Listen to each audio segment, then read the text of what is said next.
Hai, namaku Luna. Saat ini aku berusia 32 tahun dan belum menikah. Aku merupakan anak pertama dari dua orang saudara, yang mana adikku adalah laki-laki yang kini sudah berusia 29 tahun dan telah menikah serta memiliki dua orang anak.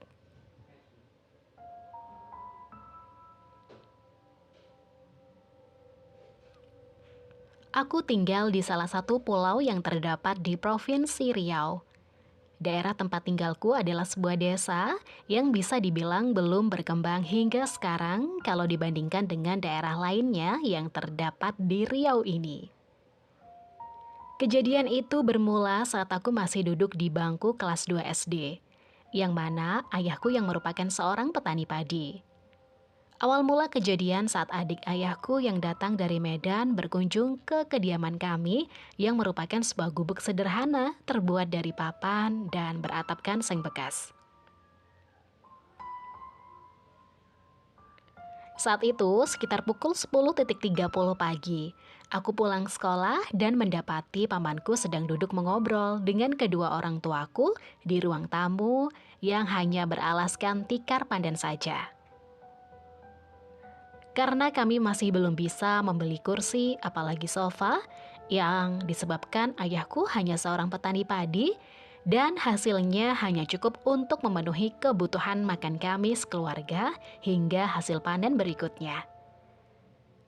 Ladang yang dikelola oleh ayah dan ibuku memiliki hasil panen yang tidak menentu. Kadang melimpah, namun terkadang juga sering kali mengalami gagal panen. Sehingga orang tuaku kerap kali memutar otak demi memenuhi kebutuhan keluarga dengan menanam ubi, jagung, pulut hitam, kacang hijau, dan sayur-sayuran lainnya. Luna udah pulang sekolah.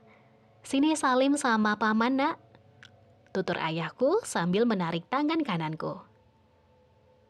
Namanya masih anak kecil, walaupun saudara sendiri, aku masih takut dan malu-malu.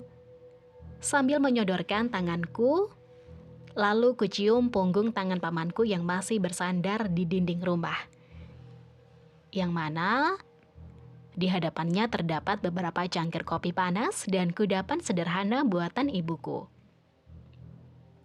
Tanpa sengaja, aku melihat di samping pamanku terdapat bingkisan kantong berwarna hitam. Nih oleh-oleh buat kamu dan adikmu, tutur pamanku. Tentu saja aku senang karena namanya anak kecil dan hidup di keluarga pas-pasan. Tentu hal itu sangat jarang aku dapatkan. Ya palingan ibuku membuat makanan olahan sendiri dari hasil panen mereka seperti olahan dari jagung, pulut hitam, kacang hijau, kacang tanah, ubi, dan lainnya.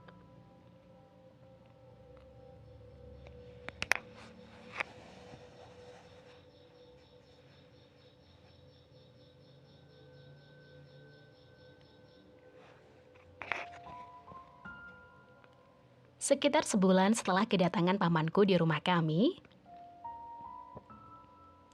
ayahku jadi memiliki kesibukan lain.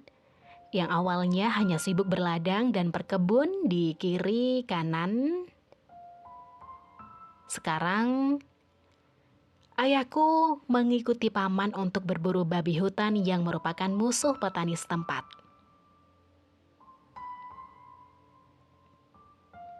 Apalagi, pamanku memang suka berburu babi.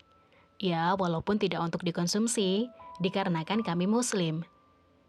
Tetapi tidak jarang, mereka selalu memberi hasil buruan mereka kepada kenalan ayahku, yang merupakan suku Batak di daerahku, untuk mereka jual keluar daerah, dan ada juga sebagian untuk mereka konsumsi bersama keluarga. Oleh ini, ayahku sibuk ikut paman berburu mau tidak mau, ladang dikelola oleh ibu sebisanya. Kadang pun ayah selalu juga membantu walaupun tidak membantu seperti biasanya. Pada suatu hari, aku lupa itu hari apa. Yang jelas aku tidak bersekolah saat itu dikarenakan sakit demam panas. Jadi ibu tidak membiarkan aku sekolah. dan hanya menyuruh aku beristirahat di dalam kamar bersama adikku, sedangkan mereka sibuk ngobrol di depan kamarku yang merupakan ruang tamu. Maklum, rumah kami sangat kecil, kamar masih satu buah dan ibu memasak pun masih menggunakan kayu bakar. Tanpa sengaja aku mendengar percakapan mereka yang lebih kurang bunyinya seperti ini. Aku dapat ilmu dari temanku orang Aceh. Cara memancing orang Halimun keluar bersama sekawanan babi dan rajanya. Sehingga kita bisa memburu raja babi untuk kita dapatkan kalungnya Bang Tur.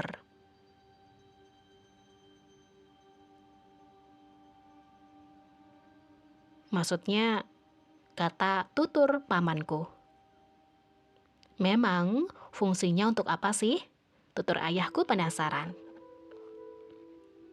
Buat jimat, kebal, dan bisa mendatangkan kekayaan juga. Tapi sangat sulit didapat, disebabkan hanya orang yang tahu syaratnya saja yang bisa memanggil orang Halimun keluar. Sebab kalung tersebut kan milik mereka yang kononnya diberikan ke babi hutan. Nah, kalung inilah yang akan kita curi dari Raja Babi dan orang Halimun tersebut. Jawab pamanku dan menjelaskan panjang lebar. Aku nggak berani, Ben. Seru ayahku lagi. Kita coba saja. Abang coba dulu. Kalau berhasil nanti giliran aku. Tapi ya konsekuensinya bagi si pemakai akan terserang penyakit kulit. Tapi tenang, tidak mematikan kok. Tutur pamanku lagi menjelaskan kembali apa yang ia ketahui kepada ayahku demi meyakinkan ayahku lagi. Bisa kaya kita, Bang. Temanku aja sekarang sudah kaya. Rumahnya aja ada beberapa, belum lagi kebun. Lanjut pamanku kembali. Sambil cengengesan, ayahku tidak berkata apa-apa. Namun, kurang lebih sekitar 3-4 bulan lamanya dari percakapan mereka di atas, ayahku sakit selama 2 minggu tidak bangun diakibatkan terserang demam panas tinggi dan muntah-muntah. Tak lama setelah ia jatuh sakit, aku melihat wajah ayahku semakin lama semakin berubah. Yang dulunya wajah ayahku serta tubuhnya bersih dan sehat, sekarang hancur seperti orang terserang cacar air yang amat parah di sekujur tubuhnya. Hingga semakin lama semakin parah dan membuat wajah dan tubuhnya rusak dipenuhi borok dan kudis. Beberapa bulan berlalu, wajahnya sudah mulai lumayan membaik. Hanya saja seperti terdapat sisik. Kulit wajah retak-retak dan terdapat kulit-kulit putih yang selalu melambai-lambai di setiap sudut wajahnya.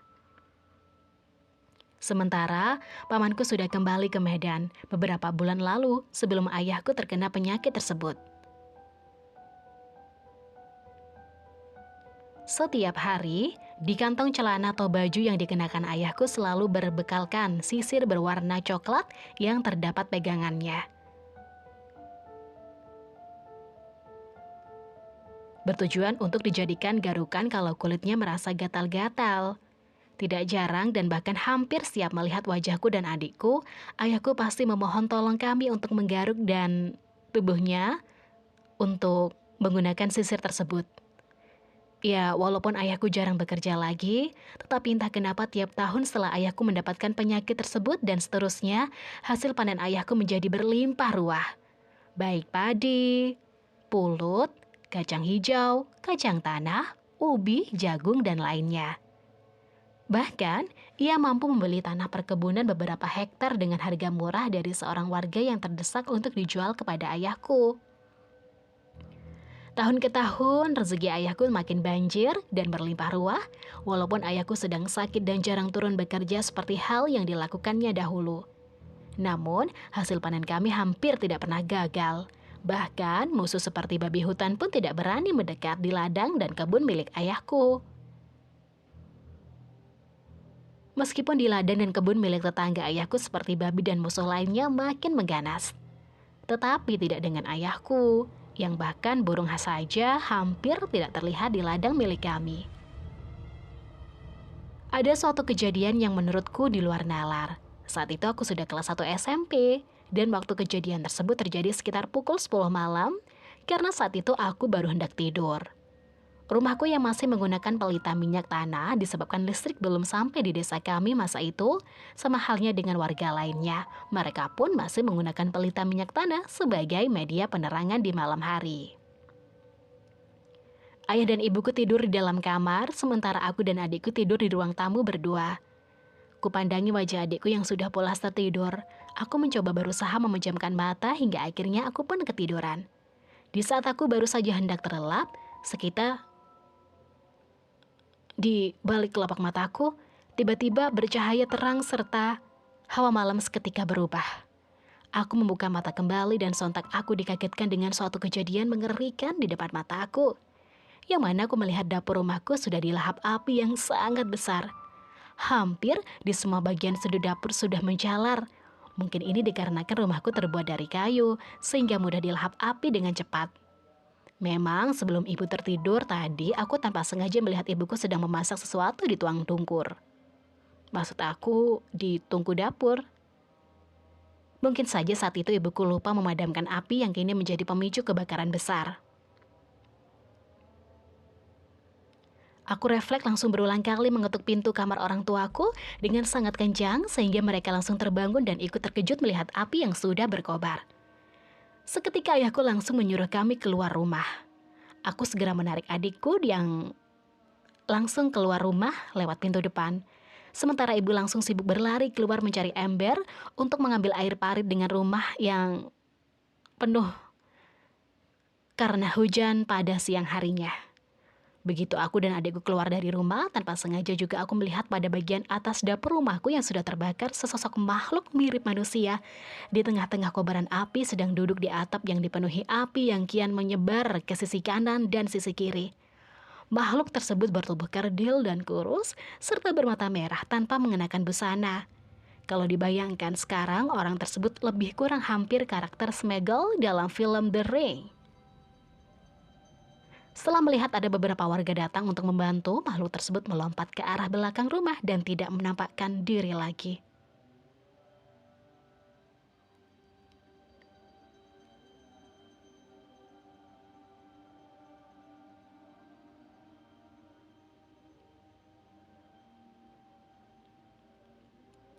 Sampai aku SMA kelas 3, ayahku meninggal dunia ketika sedang tidur. Namun terdapat banyak kejanggalan terhadap kematiannya. Misal leher biru dengan tulang leher yang patah, padahal sebelum tidur ayahku masih sangat sehat, hanya saja ia memang mempunyai penyakit kulit. Para tetangga dan warga ikut terheran-heran melihat kematian ayahku yang misterius. Termasuk pamanku serta saudara-saudara ayahku yang ikut melayat walaupun sudah beberapa minggu ayahku dikebumikan, mereka baru sampai.